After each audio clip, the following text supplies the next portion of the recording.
eles estavam no hospital lá, né? E tinham voltado para os seus dormitórios, né, para descansar. Aí ela e a companheira de quarto dela haviam dormido, então aqui, eu vou começar aqui no Acordei Refeita. Acordei refeita. Partimos sem nos despedir, porque voltaríamos outras vezes e ali ficaríamos hospedados, enquanto visitássemos os postos da terra. Fomos de aeróbus até a crosta. Ver o sol sem neblina é bem mais agradável. Respiramos aliviados. Visitaríamos os postos de socorro existentes para os encarnados daquela região. Nas cidades da Terra, há muitos postos de socorro pequenos, e assim também nos centros espíritas. Esses postos são verdadeiros pontos de amor e auxílio. Visitamos-los por horas, ajudamos, cuidando de seus enfermos e dos recém-desencarnados. A maioria dos recém-desencarnados socorridos fica nos postos por algum tempo.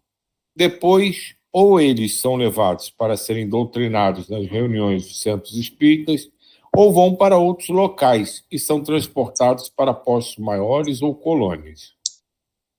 Os que ficam quase sempre passam de ajudados a ajudantes. Há sempre muitos trabalhadores e o trabalho é imenso. O movimento é grande. O responsável pelo posto fica só para atender as pessoas e os trabalhadores que têm problemas. Principalmente os postos dos centros espíritas estão sempre lotados. A maioria deles está localizada acima da construção material. Há sistema de defesa, porta ou portão, janelas com grades, enfermarias, sala de recepção, local de descanso para seus trabalhadores, às vezes salas de música e pequenas bibliotecas. Nair comentou comigo: observe, Patrícia, por que onde passamos sempre há bons livros e muitos exemplares do Evangelho e do Evangelho segundo o Espiritismo? Não se instrui quem não quer, respondi. Vocês sabem quantos cristãos, ou que se dizem cristãos, têm uma religião e não conhecem o Evangelho? Ivo vos indagou. Devem ser muitos, mas conhecem e nem seguem, a notar pelos muitos socorridos aqui. É pena, exclamou Ivo, o Evangelho não ser lido e vivido.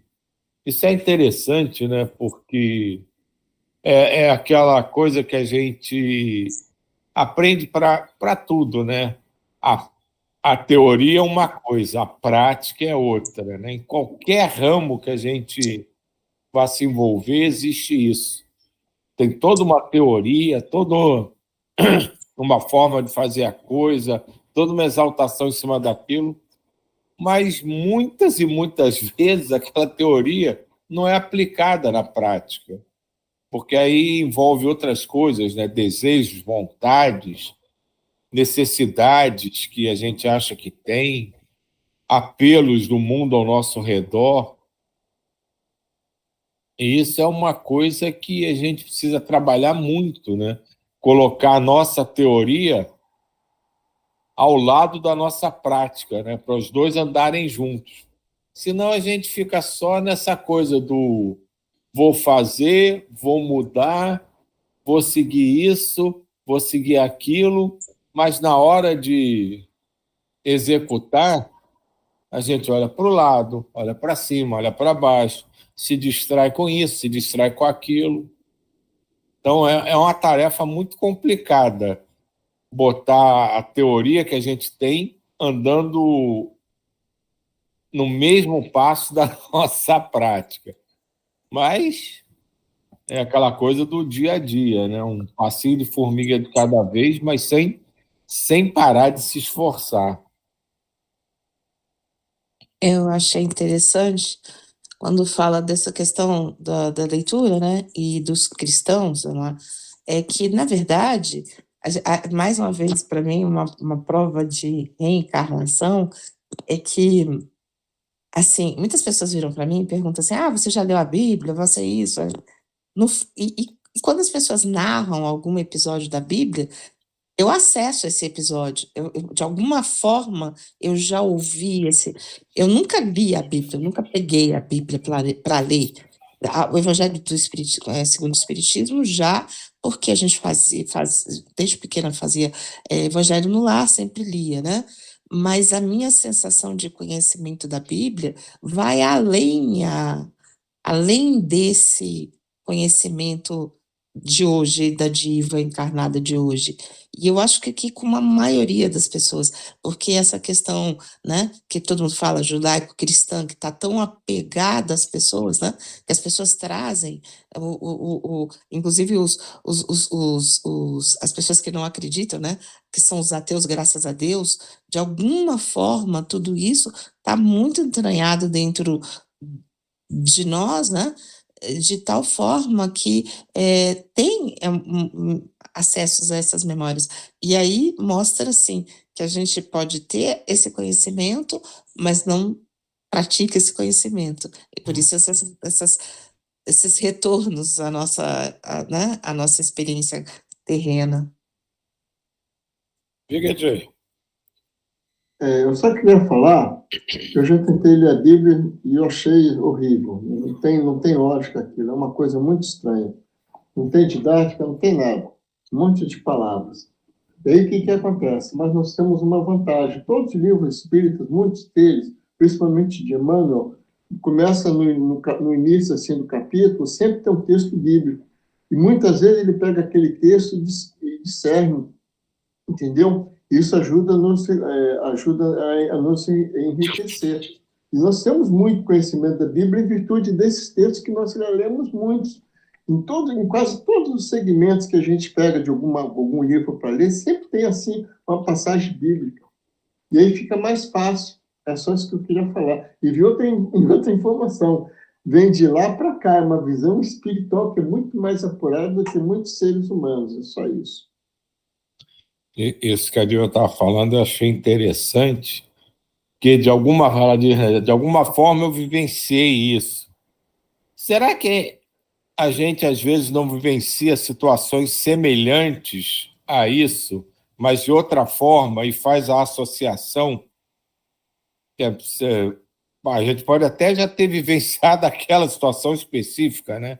A gente não sabe por onde andou, mas assim eu fico pensando se muitas dessas histórias que contam para gente, que a gente se sente ligado, né, de alguma forma, que, que busca aquilo na nossa memória, que tem uma certa ligação em termos de memória com aquilo. Será que não é porque, né, nessas inumeráveis jornadas que a gente já trilhou, a gente já não passou por situações muito semelhantes, né? E é essa memória que a gente tem, então não é exatamente não é aquele fato, não é aquele contexto bíblico, mas a situação em si já é alguma coisa que a gente conhece, já vivenciou. E aquilo desperta em nós essa relação de similaridade, né? Não sei, de coincidência, né? Usando uma palavra ruim, mas... O déjà vu não é mesmo? Seria isso? É um déjà vu. Será que não é uma coisa meio por aí? Eu vejo assim que eu sinto isso, sabia? É como que, assim, porque o Jesus, vamos lá, Jesus está dentro da gente, assim, de antes. Não é uma coisa que, não é uma pessoa que surgiu. Opa, oi. Pode falar. É porque apareceram umas telas aqui na minha frente Não, diferentes. mas tua voz não caiu, não. Ah, tá. Mas aí essa sensação de Jesus, ele está antes. Então, quando a gente fala de Jesus, claro, tem espíritos que eu acho que nunca ouviram, mas a gente que já vem aqui um tempo, eu acho que quando fala de Jesus não é uma coisa, uau, do outro mundo, e tem outras coisas que a gente recebe como que realmente novas para a gente. E Jesus não é novo. É isso que eu quero mais ou menos falar, né?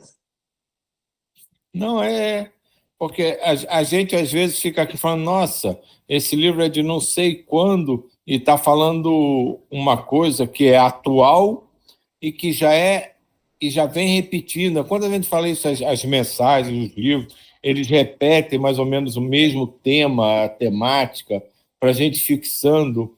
Aí a gente descobre que é um mais antigo ainda do que aquele, falando já as mesmas coisas.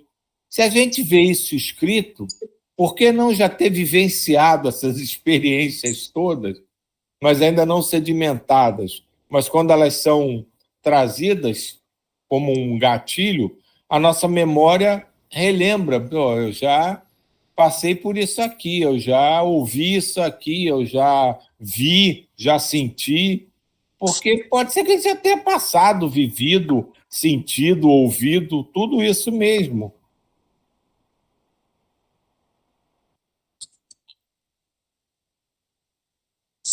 A coisa só fica mais complexa.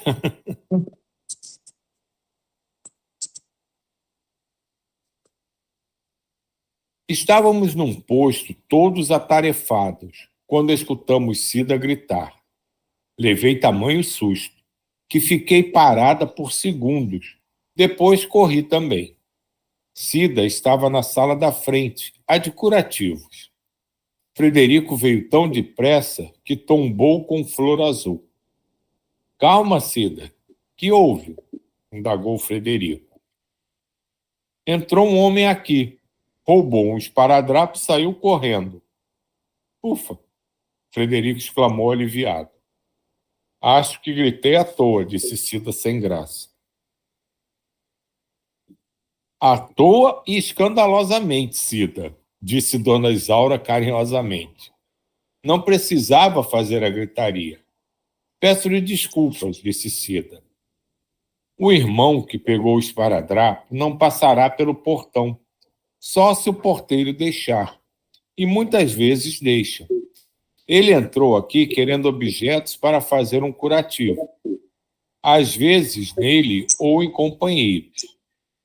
Pela terra, ao redor dos postos, estão sempre muitos irmãos a vagar. Ficam a vampirizar os encarnados. Muitos vampirizam mal, alcoólatras e se metem em brigas. Às vezes vêm aqui para fazer curativo, mas sabem que escutarão algumas verdades que incomodam. Assim, preferem nos roubar, explicou atenciosamente um atendente do posto, que finalizou bem-humorado. Espero que o susto tenha passado. Vocês recebem muitos ataques? Ivo perguntou. Não muitos. São mais ataques de irmãos querendo se divertir. Mas como nossos raios elétricos são fortes e lhes dão a impressão de morte, dificilmente nos atacam. Como esse homem entrou aqui? Luísa indagou, curiosa. É conhecido do porteiro e nosso. Pediu ao porteiro que fosse atendido, e ele o deixou entrar e também sair sem problemas. Os que vagam, em sua maioria, costumam nos pedir coisas, como remédios e alimentos, e é raro nos furtarem. Este hoje resolveu fazê-lo. Isso aqui é interessante, né? Porque ela fala do porteiro, né? Então, esse homem específico, esse espírito que entrou, roubou os esparadrapos, ela fala que ele é conhecido do porteiro e nosso. A gente deixa ele entrar e sair. Quer dizer, é aquela coisa, né, que o Djair fala, né, muitas vezes já falou, Deus não viola a consciência, e de que a espiritualidade tenta mostrar para a gente. A gente deve estar sempre disposto a ajudar, a dar o nosso máximo, mas a gente não pode confundir as coisas e querer obrigar ao assistido a aceitar a assistência. Isso tem que partir dele. Então, esse espírito aqui da história específica, Quantas vezes ele pedir para entrar para ser atendido, vão deixar, e quantas vezes ele mostrar que não quer ficar ali e sair, vão deixar. Eu vejo muitas vezes, eu já vi isso até em reuniões espíritas de tratamento mesmo, o espírito chega ali, é trazido, e as pessoas envolvidas ali no processo acham que é obrigação tratá-lo, que ele tem que abandonar as mazelas que ele carrega, sei lá há quanto tempo, tem que se redimir de qualquer forma. E não pode ser assim. Cada um tem o seu direito de escolher o seu caminho e de desenvolver a sua consciência com o aprendizado que vai adquirindo. Diga aí quem quer falar. Justamente pegando esse gancho que você falou, é rapidinho. Chico Xavier, quando ia ia no presídio, ele levava cigarro. Quem era ele para falar, você não deve fumar? Fiz que devia acontecer. O cara, quando devia ir na enfermaria, né, devia passar um sabão nele, ele não queria, então pegava escondido. É só isso. Sibeli? Oi, pessoal, bom dia. Eu estava ouvindo o Silvio comentar, e aí eu pensei que isso serve também, assim, para os encarnados, né? Porque a gente, assistindo no centro espírita, as pessoas chegam ali e tem já aquele padrão de atendimento, tu vem aqui fazer um atendimento, sei lá, cada centro espírita tem o seu, é 8 passes, tu vai para a irradiação, fica tanto tempo, e aí as pessoas acham que pode, entre aspas, dar alta, né, para a pessoa, e eu penso assim, quando a pessoa está ali procurando ajuda, ela tem que ser assistida, a gente não tem que ficar julgando, porque a gente não sabe de nada, né, se na espiritualidade eles atendem quantas vezes forem necessárias, a gente está aqui para servir, não para julgar a necessidade dos irmãos que chegam nas casas, né. A Isso. Sibeli, desculpa. Pode falar, Diva, pode falar. Não, é que a Sibeli colocou uma coisa que eu estava pensando também, mas aí eu já pensei até nas nossas dia a dia, nas nossas famílias, porque às vezes você tem um parente X que comete os mesmos erros a vida toda, né? Toda a vida. Aí de repente ele começa a ler um livro. Agora eu estou na igreja tal, eu estou lendo o livro tal, e aí você pensa, agora ele vai, né? Aí daqui a pouco dá um probleminha X, lá vai, ele comete a mesma coisa. E assim vai, né? 60 anos, a mesma coisa, a mesma coisa. E aí, de repente, você vira e fala assim, desisto ou não desisto dessa pessoa, né? E aí a gente começa a se questionar o que é o ajudar, né? Também, porque às vezes a gente quer mudar aquela pessoa a partir do que eu acho, do que eu acho certo, né? Mas tudo bem, desde que ela também, os problemas dela não recaiam na gente, porque geralmente cai no colo da gente. Essas reprises todas depois caem no colo da gente, porque tem que ajudar, porque tá chorando, porque isso, porque aquilo. E aí, mas repete, repete, repete. E no fundo, eu acho que todos nós também, em alguma circunstância ou outra, somos também repetidores de esses repetidores, né? Com certeza, né? Porque é até o que a gente estava falando antes, né? Será que essa similaridade que a gente vê com algumas histórias que nos contam não é justamente isso? A gente repete, repete, repete, e às vezes é tocaria. Eu já vi isso antes. Eu acho que passa um pouco por que as pessoas que se propõem a ajudar, quando não atingem os objetivos que elas criam na cabeça, se decepcionam. Eu acho que esse é um pouco do problema que existe nisso aí. Porque muitas pessoas que eu conheço, quando se propõem a ajudar, colocam na cabeça que tem que resolver o problema. E aí a coisa desanda. Porque a gente muitas vezes não consegue resolver nada, e aquilo começa a nos angustiar, e para entender que você está ali para prestar apoio e só, não é para resolver, no meio encarnado, no espiritual deve ser mais fácil, mas no meio encarnado isso é muito difícil das próprias pessoas aceitarem que foi dar ajuda, mas não deu a ajuda que ela achava que tinha que ser, que a pessoa que era ajudada não fez o que ela achava que tinha que ser feito, e tudo isso vai envolvendo esse processo e vai criando confusão, vai criando dificuldade. É complicado você ajudar, digamos assim, incondicionalmente, passivamente, como eles estão dizendo daqui, né? Você veio pedir ajuda, você ajuda. Ah, não quero mais sua ajuda, que eu vou repetir de novo. Tudo bem, você deixa com a mesma naturalidade que você recebeu, você deixa aí. Mas já é difícil. Diga, Sibeli. É que a Diva tá lembrando da família, né? E eu passo muito isso, assim, muita chateação com meus irmãos, passo muita raiva também. Aí eu digo que não vou mais ajudar, que não vou fazer, que não vou não sei o quê.